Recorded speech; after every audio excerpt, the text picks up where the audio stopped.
A'udzu billahi minasy syaithanir rajim.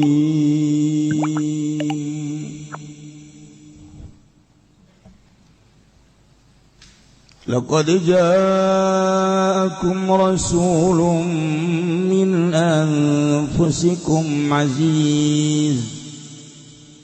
azizun 'alaihi ma 'anittum harisun 'alaikum بالمؤمنين حريص عليكم بالمؤمنين رؤوف رحيم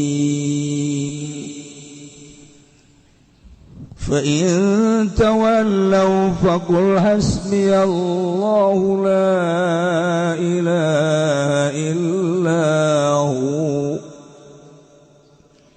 عليه توكلت وهو رب العرش العظيم. Allah alam bimaradillah qad ja'akum yaki teman-teman tekakum min sarakabe rasulun apa utusan min anfusikum kang tetep saking pirang-pirang awak sira kabeh minkum tegese saking sira kabeh Rasulun ta Muhammadun nyatane kangjeng Nabi Muhammad sallallahu alaihi wasallam azizun alaihi ma'anitum kang sangat syadidun tegese kang sangat alaihi igata Rasul ma'anitum apa barang kang masyarakat sira kabeh abdukum tegese kamasyakatan sira kabeh masyakatukum tegese kamasyakatan sira kabeh waliqaukum lan nemu sira kabeh al makura ingkang yang sengiti harisun alaikum turgang gasang selamingat sesera kabeh anta tadu cinta oleh pituduh sira kabeh bil mukminina kalawan longkang mukmin kabeh rauf turgang banget la syadidur rahmat tegese kang sangat welas rahim mundur kang asiri lahum kang ngarepakeun ya rasul lahum kada mu'minina al ghaira ing becik fa in tawallau maka lamun mengoy nas anil imani bika saking imankeun kalawan sira pakul maka ngucap sira Muhammad hasbi Allah kang nyukupi ingsun kafiyat tegese kang nyukupi ingsun iku Allah la ilaha illahu kang ora pangeran iku maujud angin huwa Allah alaihi atas Allah balaka tawakkaltu masrakan ingsun bi kalawan Allah wa zikrulan ngamandal insun tegese ngumandal insun la bi ora kalawan lian Allah huwa laluti Allah rabbul arsy ku pangeran aras al kursi tegese kursi al azim kang aku khosahun angtukeun ya Allah ing arsy biziki kalawan den tutur li annahu azamul makhluqat kadasatuhu ya arsy tukang luwi agung-agung sakeh kang den damel wa rawal hakim fil mustadrak lan ngariwayatkeun sapa Imam Hakim ing dalam kitab Mustadrak an Ubay bin Ka'b saking ki Ubay kang putraning ki bab Ka'am kala le ngucap ya Ubay cakula pada akhiru ayatin nazalat utawi akhir ayat kang tumurun ya ayat iku laqad ja'akum rasulun ila akhir surat tugakeun sirat kamari akhir surat tekabari akhir surat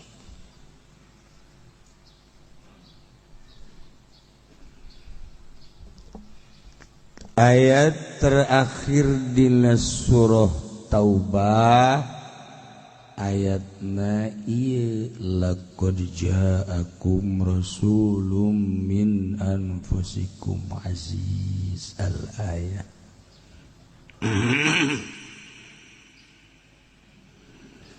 Ieu ayat khitab khusus kafara orang Arab.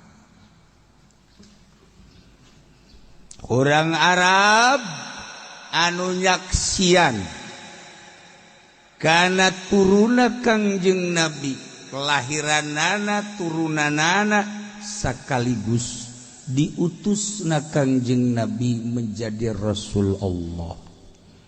Tetapi aya teu meunang hidayah mah hese tetep. Urang nu jauh jarak tempuh anu jauh, jarak masa anu lila, tetapi urang dibere hidayah ku Gusti Allah teu ka Kangjeng, teu apal tempat lahirna, tapi geus kapiheulaan ku cahaya ilahi iman urang ka Kangjeng Nabi Muhammad sallallahu alaihi wasallam. Mahal teh iman teh, ya Allah ya Rabb. Tinggal mempertahankan iman, keyakinan, sababaraha lengkah deui urang hirup bakal balik ke alam barzakh. Teu rugi, teu cangcaya urang paeh mawa keyakinan iman ke Allah, iman ke Kangjeng Nabi Muhammad sallallahu alaihi wasallam. Pertahankan eta, kajian teh ditembak. Enggeus, kajian ditembak, dibunuh, kumaha. Allah Muhammad, iman ke Allah, iman ke Kangjeng Nabi. Salah. Ya Allah, ya Rabb. Tapi lamun urang ditilik kuari, Saki informasi geus poharana. Dek neangan bebener geus teh kudu ngaji melalui informasi elektronik ambalaya. Tapi itu diberi hidayah mah hese. Nu mantak peperangan multi nasional Baghdad. Genjlong negara kabeh pimpin ku Saddam Hussein. Gua mah inget kan lain rek nyaritakeun peperangan, rek nyaritakeun berbagai komentator tentang Baghdad, iulah perang. Begitu Gus Dur ditanya, bagaimana Gus tentang perang Baghdad? Ngapain kita bicara Baghdad? Udah nggak usah diikuti, bicara kita aja negara Indonesia. Sampai mati kamu tidak akan ngerti. Paham orang tentang Baghdad Pak. Nu ngerti cuman Gus Dur. Moal keotakan cek urang cek ngomong urang nama sia daripada mikiran Baghdad bandingan dagang toge bae geus. Dagang jengkol bae geus. Geus sasawi dagangkeun ka dieu kabeh. Lain ukuran otak sia nyaritakeun Baghdad batu. Beuh, Saddam Hussein jelema leutik. Oyag negara kabeh. Nu ngalawanana ge multinasional, Inggris, Prancis, Amerika. Lain lalagan Jerman. Milu kabeh. Lamun leutik negara moal ku kabehan dihantemna. Kulantaran ieu negara boga kekuatan anu luar biasa, dihantem lagi ku lobaan. Menang teh nu lobaan can puguh. Sebab naon? Nu dipake ka hayang ku manehna kilang minyak dibom lagi ku urang Irak sorang. Per detik ieu naon meunangna? Hanya menduduki urang Irak lagi di dieu teh gigideug bae. Negara-negara aing diusir deui sia ku aing. Aing mah paeh geus jadi biasa sebab aing mah paeh sorga Asia. Emang kuari kehadiran Amerika di Baghdad gitu emang nyaman, teu nyaman. Urang Irak mah kajen teuing paeh moal ditinggalkeun ku aing negara aing. Naon bebeunanganna? Teu aya bebeunangan. Nu deuk dimasalahkeun naon kuari? Nu deuk dicaritakeun sabaraha ribu tentara Amerika nu asup Islam. Per detik ribuan tentara nu asup Islam. Urang dikaburkeun teu meunang nyaho. Nu potong leungeunna, nu eueuh ceelian, nu eueuh mataan, anu tanpa daksa teu bisa leumpang ku ari di Amerika ribuan jelema asup Islam. Saddam Hussein wasilahna. Urang makan teu nyaho informasi nu sabenerna. Kula ge jawab teh almarhum Almaghfurlah Gus Dur. Udah, kula nyaritakeun Baghdad saya. Pagawean urang bae sakieu. Moal kaotakan busia. Ye, sakola teu daun teu nyaritakeun Baghdad. Ulah kitu Gus. Atuh kae resep bae. Tapi emang gua Baghdad bah. Negara 1001 malam. Emang kumaha sabaran nabi anu diturunkeun di dinya. Lain sembarangan negara teh mah negara kuno. Amerika negara anyar. Inggris negara anyar. Kalawan negara kuno. Menang teh gan sakadar di mata dan mengklaim. Hasilnya datang ke akuari. Ralang sadar hutang teh gara-gara membabi buta ngalawan Baghdad. Baghdad teh ieu tokoh Baghdad tiba heula.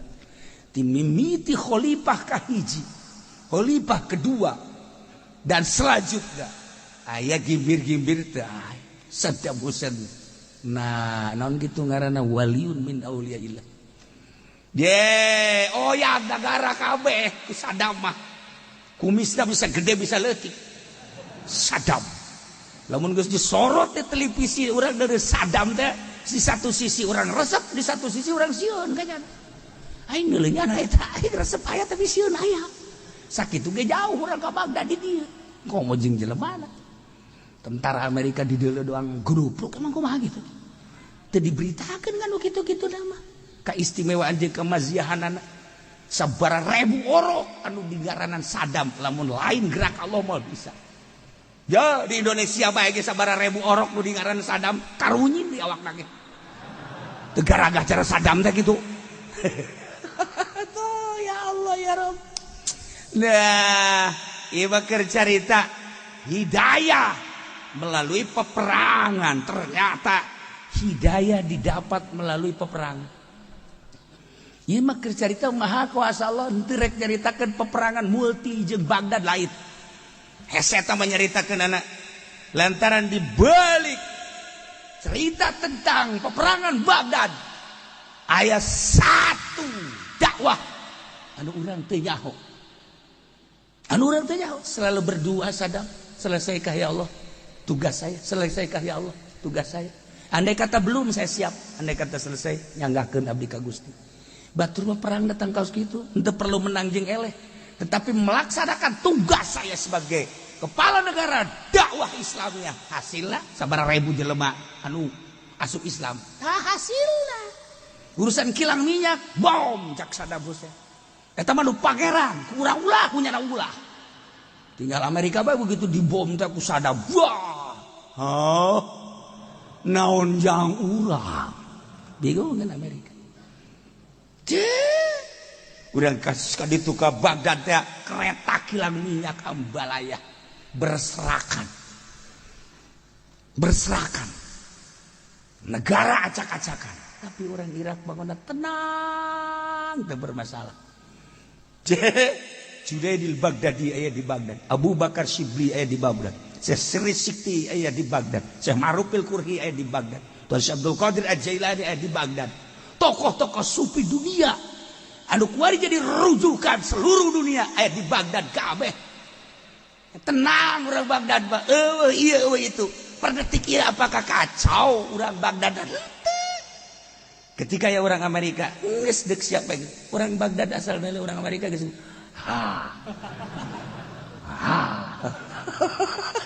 Ih, ngeunteu di berita-berita negara 1001 malam Baghdad.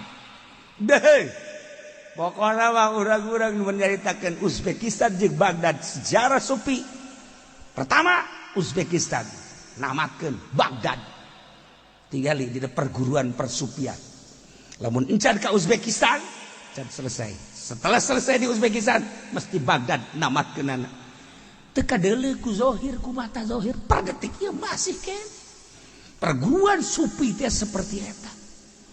Namun encan ke Uzbekistan, encan kapanggih jeung guru-guru sufi Uzbekistan, encan selesai sufi mah.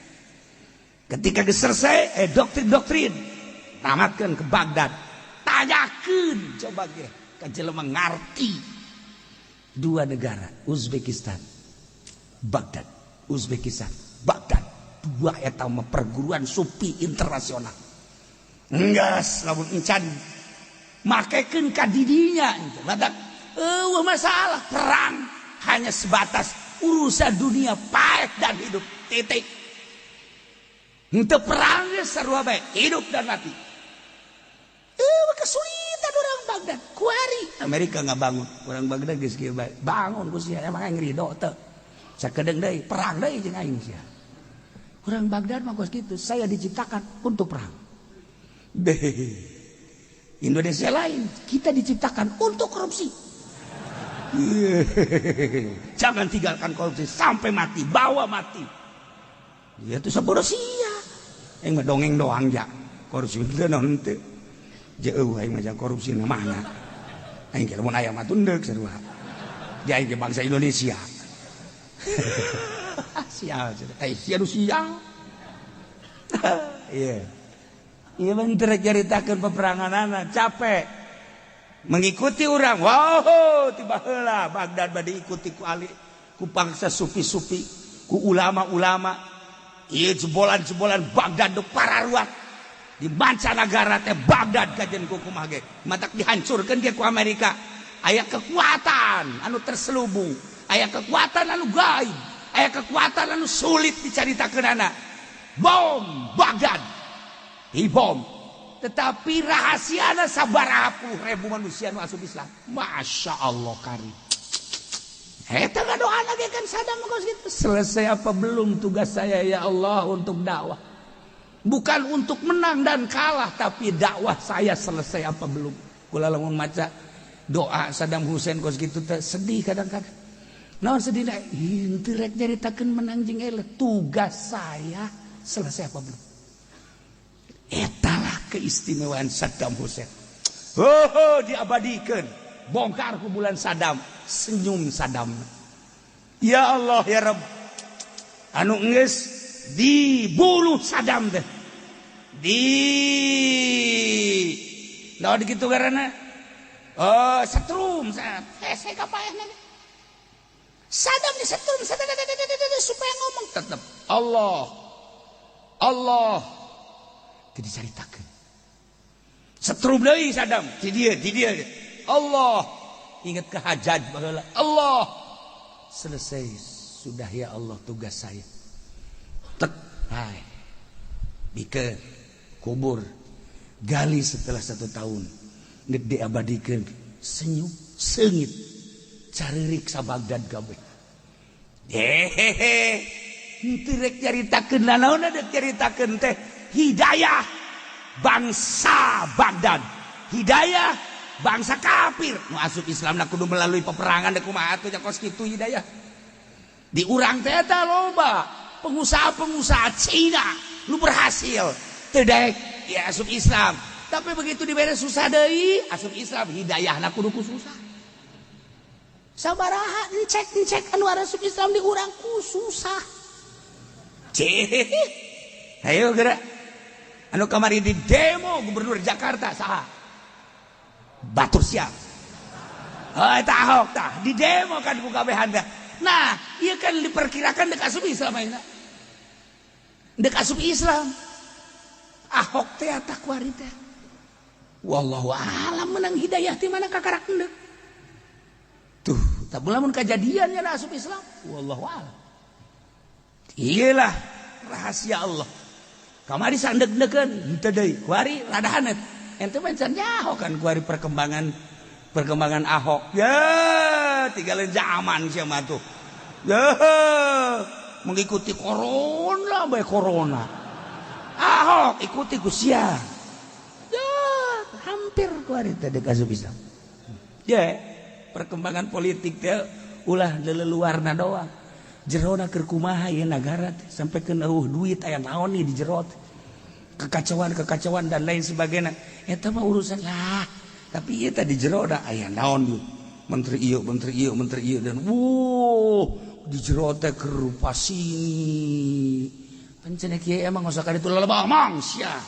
Dakeun aing segala naon. Tah make jas teh eta tah. Eta aing eta. Di mana cenah kiai eta kenikahkeun teh?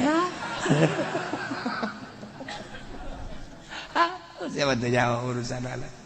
Teh nyaho aing mah kedelu beungeut na bae teh nyaho kaler kidul sampai. Dah, geus aing resep ya ngaji nu geus kieu resep. Jeung nu barodo ki resep. Gas, urang mah bagian urang we nu barodo lah habaknya lah. Penting salamat bener teh. Daripada nu palinter kabalinger. Guys, informasi setik-setik we ulah loba-loba informasina. Sakitu bae heula ke minggu hareup lain deui ge.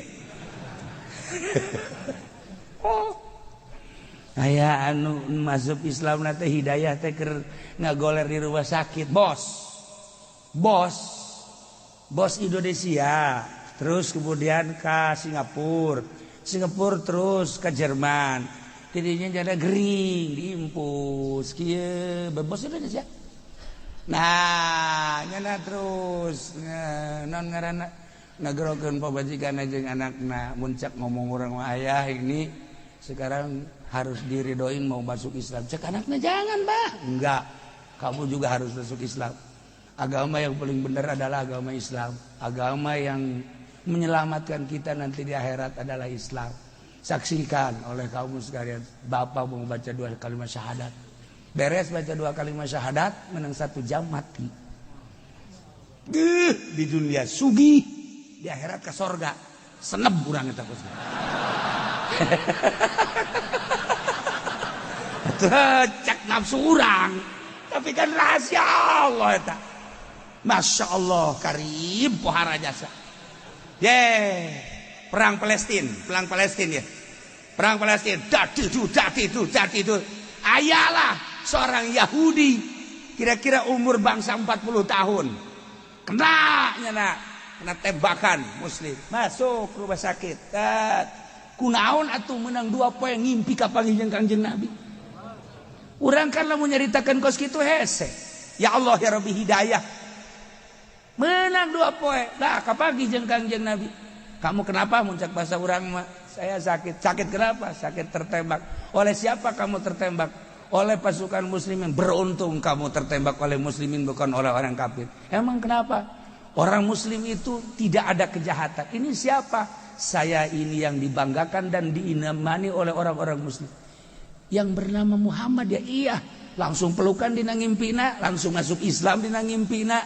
Ku Kangjeng Nabi diusap penyakit urut, tembakan sat, hudang cager, langsung nyana baca la ilaha illallah, la ilaha illallah, la ilaha illallah, la ilaha illallah. Dokter kaget. Ih nanaonan. Ya Allah ya Rabbi. Wah sudahlah keluar la ilaha illallah, la ilaha illallahan. Hampir ditembak di rumah sakit. Jangan, coba biarkan. Kita tanya dulu ada apa. Gitu ditanya seperti apa? Dibukukan. Kukula boleh bacakan bukukan. Bahasa Inggris masalahnya.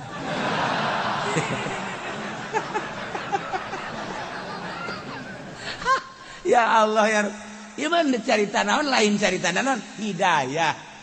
Datang teh melalui impian. Lu tadi melalui penyakit, tadi melalui perang. Maha kawasa Allah. Tentang urusan Allah hidayah. Innaka la tahdi man ahbabta walakinallahu yahdi man yasha. Jelema nu dipake ka dedeh ku Kangjeng Nabi. Paman sorangan anu urusan Kangjeng. Dedeheun nyaheun Kangjeng Nabi. Kajeun mang kumaha ge ke kukula dibela di hadapan Allah. Lu mate lu penting emang iman ka Allah, iman ka kaula. Teu cek emang. Ya Allah. Bersorangan lu dipake ka dedekunya teu diberi hidayah mah teu mahal hidayah. Nah, ieu marek caritakeun teh Kangjeng Rasul teh diturunkeun ku Gusti Allah di Mekah. Dilahirkan di Mekah, digedekan di Mekah, diutus di Mekah, khusus ke para orang Arab anu nyaksian kelahiran Kangjeng, anu nyaho sepak terjang kehidupan Kangjeng, anu apal diutusnya sebagai Rasulullah Kangjeng. Turunlah ayat ieu ketika Kangjeng ke Madinah. Urang Madinah Juhainiyah sumping ka Kangjeng Qobilat. Aya naon cek Kangjeng? kami meueuh deui iwal ti hayang ditulungan ku anjeun Muhammad. Cinta kami kadedeh kami jeung karesep kami teh geus lila ka anjeun. Anjeun teh sumping ka dieu betapa bungahna kami ku kasumpingan anjeun Muhammad. Cak Kangjeng Nabi naon dipake ka hayang ku anjeun. Natlubu kami meminta teh hiji bae kasalamatan jaga di akhirat di dunia mah jam walila. Dulur urang, anak urang, incu urang geus nararawat lah paling ge jadi cacing tanah tapi engke di akhirat. Ya Allah, cak Kangjeng Nabi, lamun eta nu dipake ka hayang siap. Turunlah ayat ieu. Laqad ja'akum rasulun min anfusikum aziz. Wahai orang Arab, yakin nyata jelas, yakin geus datang ka aranjeun rasulun seorang utusan min anfusikum ti golongan aranjeun kabeh. Maksudna min anfusikum teh yakni sapagodos pada manusia. Bari apal anjeun kelahiranana, bari apal turunanana, bari apal kahirupan tileletik datang ka umur 40 tahun. Diangkatlah jadi Rasul Allah min anfusikum sapagodos jeung anjeun.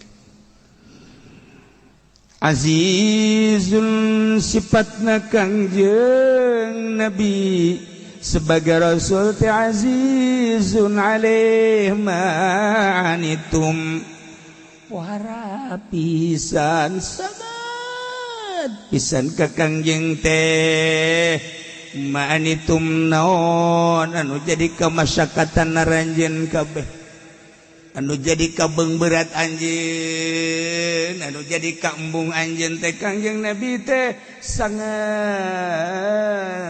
aziz. Artina aziz teh berat. Hayang aranjeun kabeh teh ulah aya kasulitan. Hayang Kangjeng Nabi teh ningali anjeun teh salamet. Hayang ningali aranjeun kabeh teh ulah aya we kenakalan. Dibere karakter Kangjeng teh diturunkeun ka dunia, diangkat jadi Rasul azizun alaihi ma'anit. Pohara luar biasa Kangjeng Nabi menginginkan urang Arab kabehan khususna ulah aya kesulitan ketika orang Arab bagian kesulitan sangat sulit Kangjeng Nabi. Ketika orang Arab aya kategenahan Kangjeng leuwih tegenah deui. Ketika orang Arab teh aya ka embung Kangjeng Nabi leuwih embung. Ulah aya kategenahan terhadap orang Arab khususna umumna ka umat muslimin muslimat. Ulah aya Kangjeng Nabi teh azizun alaihi ma'anitum beraten ketika neuleuh umat ngarasa berat. Masya Allah. Nemantak hudang ti kubur teh Kangjeng teh ummati lain inget ka sorat. Ummati. Bangga orang boga Kangjeng Nabi seperti itu. Bener-bener manusia penyelamat. Anu mikiran umat. Ulah bae tigesle umat teh datang ka ditimbang aya kagorengan, datang ka ngajembat di jembatan Siratal Mustaqim tipoleset tehayangan embungeun Kangjeng Nabi, berateun Kangjeng Nabi ketika dalam umatna sing gulimpang di neraka jahanam. Ulah datang ka kos kitu Kangjeng Nabi sangat tanggung jawab luar biasa. Azizun alaihi ma'anitum. Masya Allah pahara luar biasa. Tayilang ngeunaheun jasa urang boga Kangjeng Nabi seperti eta. Cak Kangjeng Nabi panggihan kaula di mizan, panggihan kaula di jembatan Siratal Mustaqim. Kula nu bakal nyapaatan ke aranjeun kabeh. Geus jelas jelema nu salalamet mah bisa berangkat sorangan ka sorga. Iyalah jelema-jelema nu carilaka nya teu ditulungan. Panggihan kula di mizan, panggihan kula di jembatan Siratal Mustaqim. Kula dia azizun alaihi ma'anitum. Ngarasa berat ketika umat manggih ka berat teh. Ulah aya anu teh salamat hiji-hiji acan. Ya Allah, ya Rabb. Iyalah laqad ja'akum rasulun min anfusikum azizun 'alaihi ma 'anittum harisun 'alaikum tur kasengsrem Kangjeng Nabi karanjeun kabeh anta tadu kenayen menang pituduh rajen kabeh anu pohara jadi kamemet anu pohara jadi kahayang anu jadi kepikiran per detik nak kasengsremak Kangjeng Nabi teh harisun 'alaikum karajen kabeh khusus urang Arab nu nyaksian kelahiran Kangjeng anu nyaksian sepak terjang Kangjeng anu apal turunan Kangjeng anu apal karena diangkat jadi rasulna Kangjeng umumna mah jang urang kabehan Kangjeng Nabi teh kasengsrem mak ka urang kabehan supaya urang kabehan teh menang pituduh kabeh masyaallah imankeun ka Allah imankeun ka kaula sebagai rasul Allah ulah datang ke salah ngimankeun dari penyelamat iwal ti kula cek Kangjeng Nabi nududuhkeun bahwa Sang Maha Khalik adalah Allah nududuhkeun melalui kaula syariat-syariat nududuhkeun melalui kula karena berbagai hakikat kula teh hayang anjeun teh meunang pituduh wabeh ulah hayang kaluar tina hidayah harisun 'alaikum numantak diteruskeun ku ari perjuangan Kangjeng ku para ulama sarua ngabogahan azizun 'alaihi ma 'anittum harisun 'alaikum lamun kiai dan teu boga harisun 'alaikum henteu kasengsrem hayang menang pituduh ka mana bae umat teh lewatna leumpangna mengkolna diantep ieu kiai anu bahaya nu kos kieu anu hararese urang teh ieu teh harisun 'alaikum kasengsrem hayang menang pituduh ulah aya kesalahan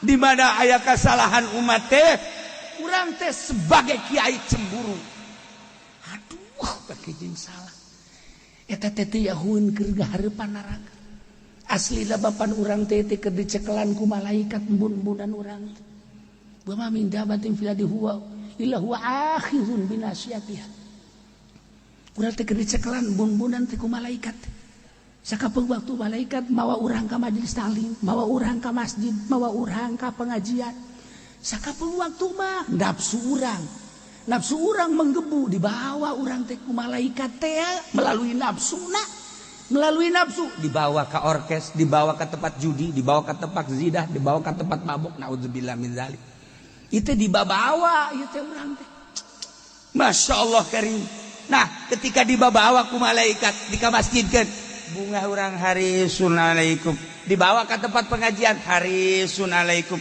dibawa ke tempat benar harisun 'alaikum ketika dibawa ke tempat maksiat nyeri hati urang ya Allah ya Rabbi teh nyahueun teh keur dibawa ka neraka nu sabenerna mah dibawa ka neraka teh ku malaikat teh ditarik-tarik tuh ya Allah ya Rabbi aslina makan seperti eta aslina Masya Allah karim urang teh ieu teh henteu karasa bahwa urang keur dicekelan ku malaikat dibawa ku malaikat ya Allah ya waful mujrimuna bisimahum bakal kanyawan ke di akhirat jelema anu doraka dengan tanda-tanda jeung ciri-cirina kadorakaan jelema patukhadu bin nawasi wal aqdam diseredan buuk-buuk lamun awewe teh mah sak bin nawasi wal aqdam diseredan suku-sukuna dampal-dampal sukuna Masya Allah karim eta teh cek Imam Saroni lain di akhirat di dunia keneh ge sarua keur diseredan bae turapul mujrimuna bisimahum patukhadu bin nawasi wal aqdam tapi jelema anu bagus mah fi wujuhihim nadratan naim jelema anu bakal dikasorgakeun mah kajahoan dina wajahna nadratan naim cerah ceria dibawa ke pengajian kajian teuing teu dahar heula kuat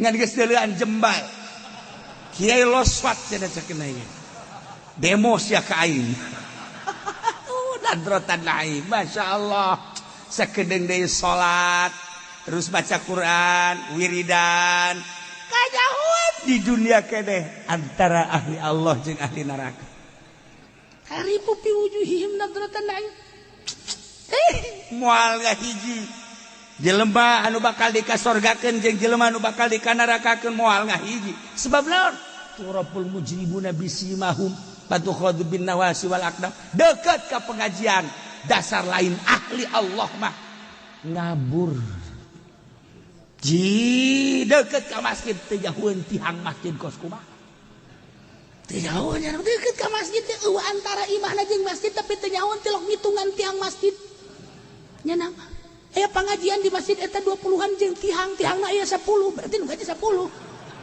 teu ya tuh kan tak ieu teh maksudna teu kajahoan ku urang bakal jadi ahli surga ahli neraka padahal kajahoan nyingrai di dunia keneh urang ku ari sa mobil haju ngahiji urang jeung camat di mobil urang ngahiji jeung camat deuk naon nu diobrolkeun bingung urang teh teu betah urang deuk ka Bandung pasti datang ka dieu bae ka Tangerang ganti mobil bae nya bapak-bapak kula-kula emang henteu teh beda ngobrolna hese tapi pan orang jeung santri deui mah heuh sia tinggal nakolan we ngindaheun deuk ngobrol naon bae kumaha urang bae sacalangapna urang ngindaheun eta urang sapagodos ngaranna teh tapi orang ngobrol aja jeung polisi deuk ngobrolkeun naon urang mah ngobrolkeun bintang jang naon bintang urang mah hayu coba ayo ngobrolkeun balok jang naon di mah ge ambal aya balok teu kapake tuh balok teu urang bisa bingung urang ya urusan sakola teh jaho urusan tahapan derajat-derajat teh jaho urang mah diajak ngobrol ge lah sapira kos kitu babari mah babaringan teu hayang nyaho sebab naon sapira kos kitu jadi dina hartina mah teu nyambung bae heulanan urang sa mobil jeung DPR dek ngomong naon aya kecuali Ki Fudoli lain deui eta mah nya nama emang semi nya nama tuh bisa teh mah ngobrol mah sebab osok aya bagianana pan perbulan-perbulanana uang jago panyana ge sok ngomong sia jadi DPR ge nang aing goblok sia barang penting aing ngadoakeun atuh aya bae ku kucuran sia ka aing saeutik kiai goblok beureun teh mah nya teu bisa orang ngobrol jeung DPR teu bisa nyaritakeun perkembangan politik yang teu bisa ieu deuk nyaritakeun naon ieu deuk nyaritakeun teh misah turaful mujrimuna bisiba DPR jeung DPR bangsa ahli neraka PNS ya tuh anu teu salat sia mah sok aju ka aing teh goblok mana nu benerna heulanana tuh teu bisa urang tapi kan orang yang ngobrol kos kieu mah pan ngeunaheun bae sacalangapna urang sabodoh ngeunaheun teu ngeunaheun sabodoh sia ngaji los teu ngaji los moal cenah mah minggu hareup moal ngaji los terus aing mah nu gaji aing mah jeung anak aing bae rantai ku aing anak aing sia ngaji sia doan jeung aing geus tuh bal bisa tetep sebab laon sebab eueuh nu dideuleuh iwal ti Allah hiji bae ku Allah digerak-gerakeunana memang nang saha ditahan ka DJ nu ditahan nang saha eueuh mere sodaqoh paling 5.000 da geus teh kudu mere sodaqoh geus bawa deui duit sia can sia ka ditu geus teh kudu aing mah diuk dengekeun balik beres geus ulah dipikiran kiai mah ya Allah sugih aing mah beneran bebeakan ya soalnya Ki Fudoli teh sok hayang bae nya teu kudu mulia lain jaksia agung lain jaksia sugih lain jaksia kumaha Allah nu merena beres geus mah tadi lagi aing moal mere teu kudu mere geus beres mah bayar hutang sia bae heulanan ka ditu ye ieu majelis kieu 15 miliar leuwih ieu ye 15 miliar leuwih ieu apa aya duit sia di dieu ya Allah ya siapa dia kayuhan ngeunaheun tah gas besok mah nun teu mayar di luar ngajina sia cenah haju kiai baju goreng tungtungna ieu mah aya nu pangnyeunkeun we ieu bebeja acan geus aya duit urang kabeh di masyarakat kabehan babarengan meunang 1,5 miliar ieu teh beakna kuari 16 miliar encan anggeus munarana bakal munara Banten itu encan bangsa 5 miliar deui aja nang di mana kieu duit teh sawa mikiran kain teu kudu mikiran Allah sugih kiai atuh susah aing mah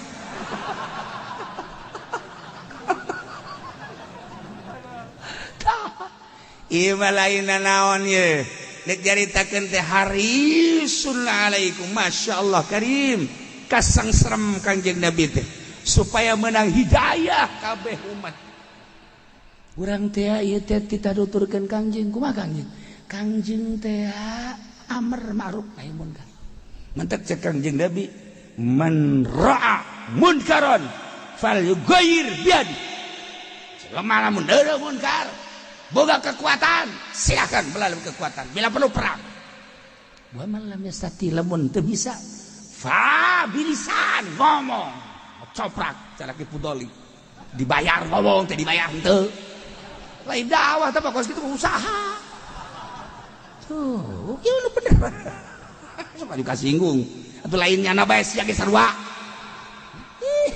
ulah atuh urang dibayar ngocoprak we terus bila perlu kudu kos tukang menta-menta di pasar teh tah urang ka pasar kemis mawa salon saudara-saudara sekalian saya datang ke sini untuk minta bantuan jepan goblok atuh suka teh deuk dakwah horeganan masjid can anggeus teh beres sama kos itu ulah dakwah falyughayyir biyadi wa malam sati pabilisani wa malam yasati tapi qalbi lamun teu bisa make qalbu urang wa huwa adaful iman pang handap-handapna iman sapeker dipermasalahkeun ribut gede tapi nu liwat di hareupeunana rurundayan awewe teh dimasalahkeun je padieu naon ieu fitnah gede ieu teu kudu dimasalahkeun tasawuf atuh fal yughayyir biyadi wani nyana radio tatangga dibantingkeun TV tatangga dibantingkeun kunaon aya nu liwat dadana muka nyana ngahenen bae je teh mah rada gede teh mah tinu imah rada gedean ieu ye goblok kiai goblok gantung kabeh kiai kos kieu masa gerberatan eta tah ndek dakwah nih bener dakwahna namun urang teu kuat fa biqalbi geus bae kuat teh ya Allah ya Rabbi nu di imam hepe siapa lain dakwah pikiran nu di imam betul kan nah iyalah dakwah nu mantek urang dijadikeun kiai kuari dihormat ku jelema dibule ku jelema diagung-agung ku jelema dibuya-buya di dunia ye di akhirat teh salamet tahun henteuna datang ka mana urang teh ieu teh amar ma'ruf nahi munkarna kuari mah dikiaikeun kuari dibuyakeun kuari dimamakeun tapi di hareupeun Allah sia dibuya-buya teh sia dimama-mama ternyata eta munkarat sia henteu ngomong-ngomong acan bahkan hate sia resep sia nyaho sia ku aing dikiriman awewe baheno aju sia teu dakwah tuh kan urang mah ya Allah ya Rabb tatangga hajat nanggap orkes aju pan sia diajak kondangan ke bae penting bari deuleu biduan pan sak dia begoblok pan teh sia di dunia urang dibuya-buya sabaramu sia anu ngeririt hiji benda dua harga anu berbeda bisa diantep teu ngomong-ngomong acan dibuya-buya orang di dunia tapi di akhirat ternyata orang diseret patu khadhu bin nawasi wal aqdam dan orang mikiran kadinya embung orang jadi kiai embung orang jadi kiai teh komoh ju pendopo nu merek itu pun dibere paling 1 juta 2 juta ya ada getek yang dibere kos gitu kan panas di akhirat ke neraka di dunia teh kabeli karimun acan enggak tolak ke mah pod mun leti kos gitu kan tolak guys pokoknya mah lamun aya nu mere bangsa 10 juta kitu sepak habak bobalkeun ka beungeutakeun sia ngajakan neraka ka aing sia tambahan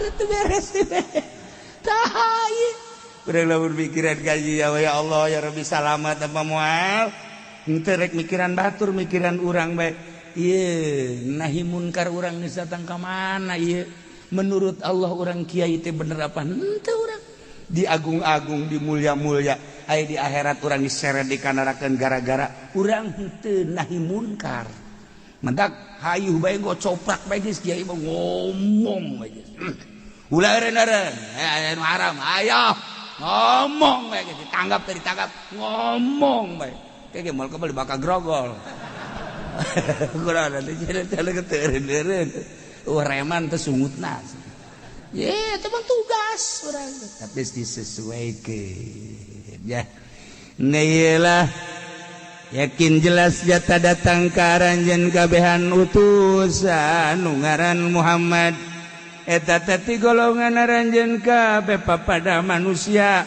nyaho turunanana jeung nyaho tempat kelahiranana anu azizun alaihi manitum harisun alaikum tinggal bil mu'minina raufur rahim wallahu a'lam